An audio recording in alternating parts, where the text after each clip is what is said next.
Hello student, जैसे कि हमने अब तक अपनी हिस्ट्री में पढ़ा कि जो दिल्ली की सल्तनत है उसमें राजपूत युग जब समाप्त हुआ, राजपूत एरा जब ख़त्म हुआ, उसके बाद दिल्ली सल्तनत पे मुस्लिम्स का राज हुआ। ठीक है, हमने उसके बारे में पढ़ा था हमारे चैप्टर नंबर 2 में दिल्ली सल्तनत में। रूलर्स ऑफ दिल्ली सल्तनत कौन थे हमने उसके बारे में पढ़ा था। स्लेव डायनेस्टी के बारे में हमने पढ़ा था, खिलजी डायनेस्टी के बारे में भी हमने पढ़ा था। देन हमने तुगलक और सैयद डायनेस्टी के बारे में पढ़ा था, उनका स्टेट एडमिनिस्ट्रेशन कैसा है, उनके सेंट्रल रूल्स कैसे थे, उनके बारे सबके बारे में हमने यहाँ पर स्टडी किया था। अभी हम यहाँ पर पढ़ने जा रहे हैं हमारा हिस्ट्री का chapter number 3, Mughal empire. Mughal empire कहाँ से शुरू हुआ, कैसे शुरू हुआ, उसके बारे में हम यहाँ पर जानकारी लेंगे, उसके बारे में हम यहाँ पर स्टडी करेंगे। ओके, हमारा chapter number 3 SS history.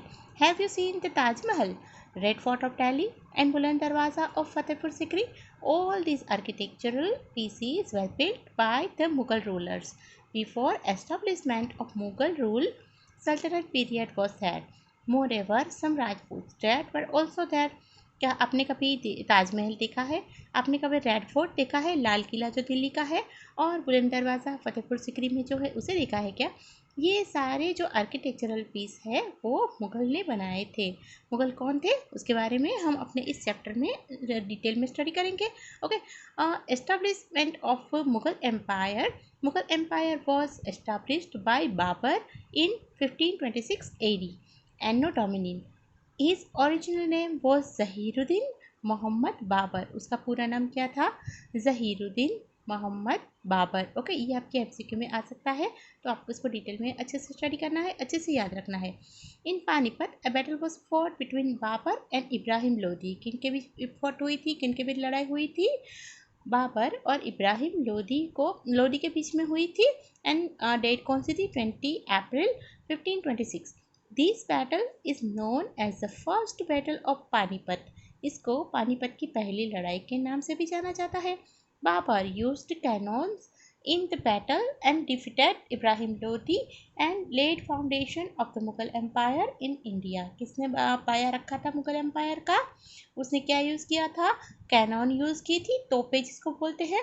Okay, इस बैटल में उसने तोपों का इस्तेमाल किया था, तोप का, और उसने इब्राहिम लोदी को हराया था। इस जो सारी लड़ाई हुई थी उसमें battle of Panipat very famous है, और उसको फर्स्ट बैटल ऑफ पानीपत के नाम से भी जाना जाता है। और इसी पानीपत की जो ये बैटल थी उसी से दिल्ली में और इंडिया में मुग़ल एम्पायर का स्टार्ट हुआ था, मुग़ल एम्पायर का पाया रखा गया था। ओके, सो हम लोग मुग़ल रूलर्स के बारे में पढ़ेंगे। Mughal rulers include Babur, Humayun, Akbar, Jahangir, Shah Jahan and Aurangzeb. ये सारे जो है मुग़ल रूलर्स हैं उसके बारे में हम यहाँ पर स्टडी करेंगे, पूरा जो मुग़ल डायनेस्टी है उसके बारे में। बाबर कब हुआ था? 1526 AD to 1530 AD. Babur was intelligent and powerful warrior. He was fluent in Persian and Arabic, a nature lover and a writer. He wrote autobiography of Tuzuke Babari, Babar नामा जिसको बोलते हैं, a famous work of world literature. इसकी ये जो book है बाबर नामा, उसको वर्ल्ड के फेमस लिटरेचर में काउंट किया जाता है। वो एक अच्छा पोएट था, अच्छा राइटर था, और नेचर लवर भी था, और पर्शियन और अरेबिक को अच्छे से जानता था। उसमें वो सारे जो पर्शियन और अरेबिक भाषा है वो फ्लुएंटली वो बोल सकता था। ठीक है, तो ये आया था 1526 से लेके 1530 तक। फिर कौन आया? उसका बेटा हुमायूं। हुमायूं आया था 1530 AD से लेके 1540 AD तक, और 1555 AD से लेके 1556 AD तक। Humayun ascended to the throne of Delhi in 1530. Humayun means lucky, but he faced many difficulties in life. He fought a battle against Sultan Bahadur Shah of Gujarat and Sher Shah, the powerful ruler of Bihar. Sher Shah defeated Humayun in the Battle of Kannauj and drove him out of India. Humayun lost his empire and escaped to Iran, but a few years later he came to India again with the help of the Emperor of Iran in 1545.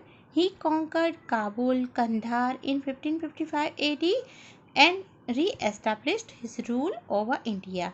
Humayun जो था बाबर का बेटा था और वो यहाँ बहादुर शाह से लड़ाई में, गुजरात के बहादुर शाह और शेर शाह जो बिहार के थे उसके साथ लड़ाई में कन्नौज की बैटल में हार गया था और शेर शाह ने उसे गुजरात से इंडिया से बाहर निकाल दिया था। फिर वो अपना पूरा एम्पायर है वो हार चुका था। थोड़े साल बाद उसने ईरान का जो राजा था, वह एम्पायर था, उसकी हेल्प ली और धीरे धीरे करके उसने अपना जो पूरा एम्पायर है वो वापस ले लिया और अपना जो राज्य है इंडिया में वो वापस उसने स्थापित कर दिया। Humayun was fond of reading and writing like his father. He founded a town named Dinsha near Delhi. He died after falling down the step of the library during the evening prayer. वो अपने पापा, उनके जो हुमायूं थे उसके पापा जो थे बाबर, उसके जैसा ही रीडिंग में बहुत उसको इंटरेस्ट था, राइटिंग भी उसके पापा की तरह वो करता था और उसने एक दिनपना नाम का एक दिल्ली के आजू बाजू में एक टाउन बनाया था। वो किस तरह से मर गया, वो स्टेप से नीचे गिर गया लाइब्रेरी के और ये अपनी इवनिंग प्रेयर के दरमियान लाइब्रेरी से नीचे गिर गया और उसकी मौत हो गई। उसकी मौत के बाद कौन आया था दिल्ली की गादी पर? शेरशाह सूरी। 1540 एडी से लेके 1545 एडी तक शेरशाह का शासन था क्योंकि उसने जो हुमायूं था उसको हरा दिया था। एक बैटल हुई थी कन्नौज में, उसमें उसने हरा दिया था और वो दिल्ली का शासन 5 साल तक उसने संभाला था। Sher Shah was a Muslim of Afghan dynasty. His original name was Farid Khan. He established his rule over India after defeating Humayun. He was a reformer and just ruler. He established peace in kingdom and by controlling bandit on and robber, उसने वहाँ पर एकदम शांति स्थापित की थी। जो डाकू थे, लुटेरे थे, उन सबको वहाँ कंट्रोल करके उसने पूरे जो किंगडम है उसमें शांति स्थापित की थी। He established a new postal system. He built inns for traders and pilgrims, introduced the currency of rupee and formed a huge army. उसने यहाँ पर दिल्ली के शासन में आकर उसने जो पिलग्रिम्स थे उसके लिए आने का रास्ता खोल दिया था और करेंसी, रुपी के नाम की एक करेंसी उसने इंट्रोड्यूस की थी और उसके पास एक बहुत बड़ी आर्मी थी। He built a long highway grand trunk road which connected Bengal to north India, क्योंकि वो बिलोंग करता था बिहार से, सो उसने बहुत बड़ा एक ग्रैंड ट्रंक रोड करके एक रोड बनाया था जो अभी भी एग्जिस्ट करता है। लंबा हाईवे जिसको बोलते हैं, पूरे इंडिया में वो सबसे लंबा हाईवे है, वो बंगाल से लेकर नॉर्थ इंडिया तक पहुंचता है। उस हाईवे का निर्माण किसने किया था? शेरशाह सूरी ने। उसने 1540 से लेकर 1545 तक रूल किया था दिल्ली की गादी पर। उसके बाद हुमायूं फिर से आ गया था। He died in 1545 AD while inspecting a cannon. No powerful ruler like him ever come to the throne of afterwards. Consequently, in 1545, Humayun invaded Delhi and Agra and defeated the Afghans and re-established the Mughal Empire. जो शेरशाह सूरी था वो सिर्फ 5 साल के लिए ही आया था, पर उसके जैसा कोई भी रूलर अभी तक नहीं आया, ऐसा माना जाता है। एक कैनन यानी कि एक तोप को एग्जामिन करते समय उसकी मौत हो गई थी और वो दिल्ली की शासन पर रहा था 5 सालों तक। उसके बाद हुमायूं ने अपना जो शासन था वो वापस ले लिया और फिर उसको दिल्ली की गादी से निकाल दिया था। ओके, नाउ अगर मुगल डायनेस्टी जो थी वो वापस से पावर में आ गई तो हुमायूं के बाद कौन आया? उसका बेटा जो था अकबर, वो शासन पे आया था। अकबर आया था 1556 एडी से लेके 1605 एडी तक। As a ruler, Akbar hold a significant place in the history of India. He was born in 1542 AD in the home of a Hindu Rajput ruler in Amarkot. He became a Mughal emperor of Delhi at the age of 14. After the death of Humayun, second battle of Panipat took place between Akbar and Hemu. This battle was won by Akbar. Akbar जो था उसे Mughal empire का सबसे significant empire माना जाता है और वो पूरे इंडिया में सबसे अच्छा शासन उसका माना जाता है, बिकॉज हुमायूं को अपने दिल्ली से बाहर निकाल गया था, इंडिया से बाहर निकाल दिया गया था। उसका जो जन्म था वो एक हिंदू राजपूत घर में हुआ था, अमरकोट में। देन वो उसके पापा के गुजर जाने के बाद, हुमायूं के गुजर जाने के बाद दिल्ली के शासन पे 14 की एज पे आया था। 14 ईयर की उसकी उम्र थी तब उसने दिल्ली का शासन संभाला था। और दूसरी जो पानीपत का युद्ध हुआ था वो अकबर और हेमू के बीच में हुआ था, और वो जो युद्ध था वो अकबर ने जीत लिया था। Akbar established his rule over vast area from Punjab to Bengal and from Delhi to Gujarat. The famous battle of Haldighati was fought between Akbar and Rana Pratap of Mewar. Akbar established his vast empire by conquering Kabul, Kashmir, and Baluchistan to Ahmednagar in the south. He made Fatehpur Sikri his capital and built many buildings. Akbar जो था उसने rule किया था पूरे पंजाब में, बंगाल में, फिर दिल्ली से गुजरात तक। और जो फेमस बैटल हुआ था हल्दी घाटी का, उसमें उसने महाराणा प्रताप को हराया था। महाराणा प्रताप जो मेवाड़ के बहुत ही शक्तिशाली राजा थे, उसको अकबर ने उसको युद्ध में हरा दिया था।